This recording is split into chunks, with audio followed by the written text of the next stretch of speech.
Radioactive Deep Dive Podcast Show. Let's dive in. Imagine, just for a second, the incredible power of a presidential pardon. I mean, the power to wipe a criminal record clean, right? Yeah. Or free someone from prison. It can literally change a person's entire life. Exactly. It's this huge power. And, well, you automatically think it belongs to the President of the United States. Yeah. Only the President. That's the standard understanding, absolutely. But what if that core idea was challenged? Like, really challenged? How so? What if the final call, the really big decisions on the last presidential pardons, weren't actually made by the president? Okay, that would be unexpected, to say the least. Well, that's exactly what we're digging into today. We're looking at a recent article that claims just that. It reveals this pretty surprising twist in the final pardons from the Biden administration. Interesting. What's the source? It's an article from the Western Journal, published July 14th, 2025. It's titled, "Meet the Man Who Had Final Control of Biden's Last Pardons, and It Wasn't Joe Biden." Wow. Okay. That title doesn't pull any punches. Not at all. So our mission here is to unpack what this article claims. You know, who supposedly did have the final say, what are the implications, and who is this figure who stepped in? Right. So the listener can get a handle on how these potentially massive decisions are made behind the scenes. Exactly. Okay, let's unpack this. So the main claim from this Western Journal piece is pretty striking. It really is. It basically says former President Biden didn't personally sign his last batch of pardons. Didn't even approve the final list himself. Okay, so who did, according to them? Well, they claim that power was handed over to Jeff Zients. You know, he was Biden's COVID czar for a while and later became his chief of staff. Jeff Zients. Okay. And the article gives details on how this supposedly happened. Oh, yeah, it gets very specific about the timing. It lays out this sequence of events on January 19th, 2025. That was Biden's last full day in office. Right. The final hours are always crucial. So at 10:03 p.m., a summary of what the article calls Biden's supposed decisions on pardons was sent around to staff. Supposed decisions. Okay. And that summary ended up in Jeff Zients' email inbox. And then? Then, just 28 minutes later, at 10:31 p.m., the article says, Zients hit, reply all. Reply all. To what effect? He apparently wrote, and this is a direct quote they use, "I approve the use of the autopen for the execution of all of the following pardons." The autopen. So not even a physical signature from Zients, but him approving a machine to sign them. Exactly. The autopen is basically, you know, a machine that replicates a signature, often used when there's a lot to sign. But the article stresses this email from Zients was the final green light, not from Biden. And the article sources this claim. It does. It actually tones to the New York Times, saying the NYT reported Zients made the final call. Interesting that the Western Journal is citing the New York Times on this. Yeah. And there's another detail the article flags from that NYT report. Yeah. Apparently, the person who actually operated the autopen, Rachel Feldman, she got the list of pardons before Zients even sent his approval email. Wait, she had the list before the supposed approval came through? That's what the article claims the NYT reported. Well, that timing certainly seems a bit out of sequence, doesn't it? It definitely raises questions about the standard process for something like this. It absolutely does.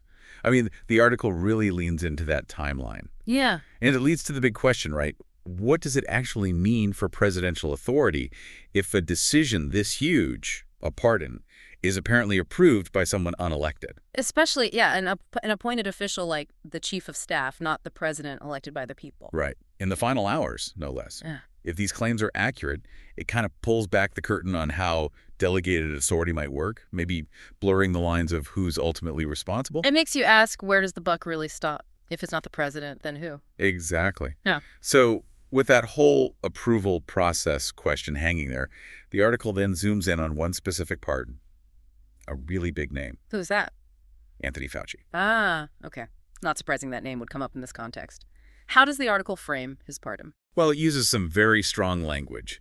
It describes Fauci's COVID policies as having, and again, this is the article's wording, wrecked livelihoods, violated civil liberties, set back education, and divided a nation.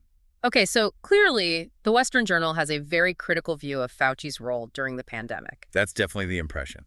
And then it connects him back to Zients. How so? Their working relationship. Exactly.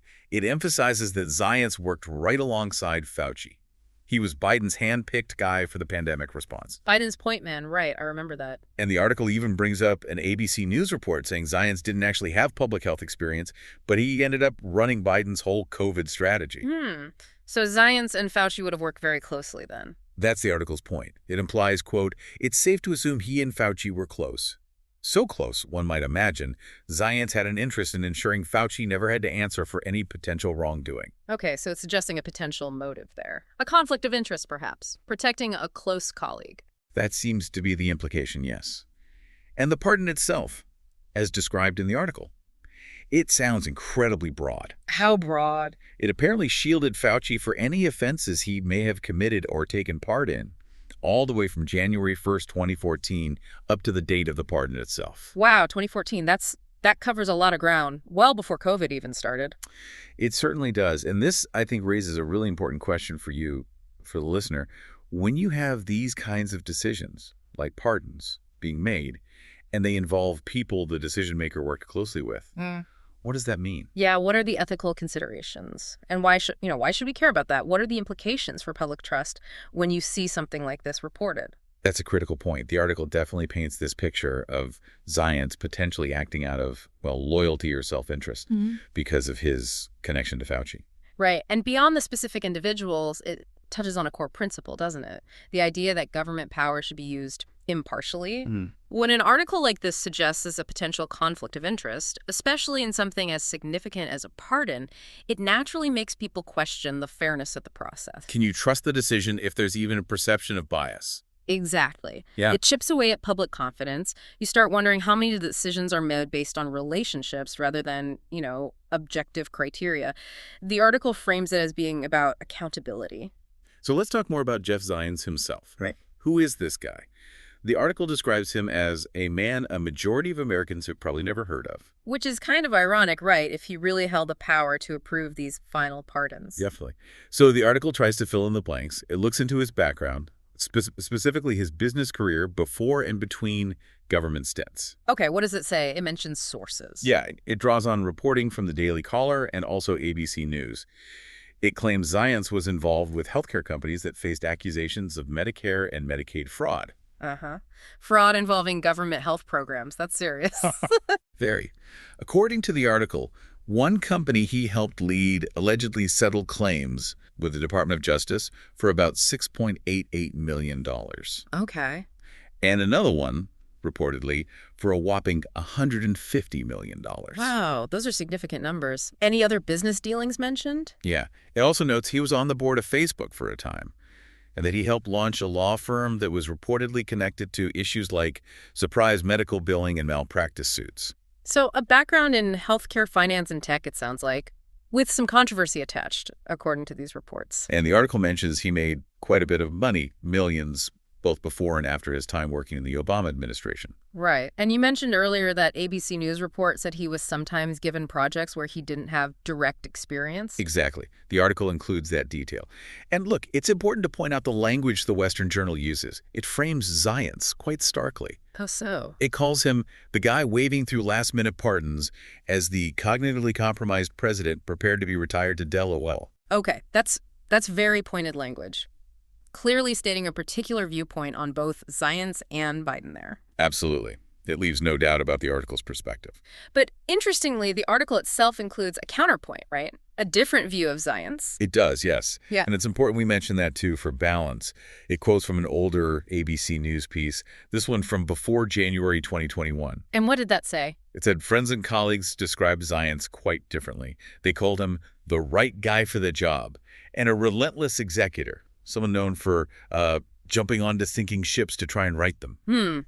So a fixer, a capable manager versus the picture painted by the fraud settlements and the pardon controversy. Precisely. You get these two contrasting images presented within the same article, the competent operator praised by colleagues, and then this other picture tied to controversial business practices and, this alleged final act with the pardons. It's quite the contrast. It really makes you think about the difference between, public persona, reputation among colleagues, and the specific actions or associations reported in the media. It certainly does. It highlights how complex these figures operating just behind the main stage can be. So let's just sort of recap what we've covered here from this Western Journal article. Okay. The core claim, the really stunning one, is that Jeff Zients, who was an unelected official, Biden's chief of staff at the time, apparently had the final sign-off using an autopen for major presidential pardons, including the pardon for Anthony Fauci. And this happened on the very last full day of the Biden administration. Yeah, and we saw the article laid out a specific timeline, cited the New York Times, and raised questions about potential conflicts of interest, particularly regarding Fauci. Right. And we also looked at the background the article provided on Zients himself, the business dealings, the contrasting descriptions of him. So this deep dive wasn't really just about, listing names and dates. It was about peeling back the layers on how power and big decisions can apparently work behind the scenes. Exactly. Far from the public spotlight, even for something as fundamentally presidential as a pardon.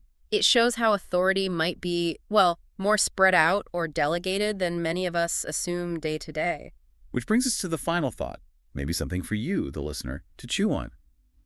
What does all this mean for how we view executive power and accountability? Especially in a democracy, right?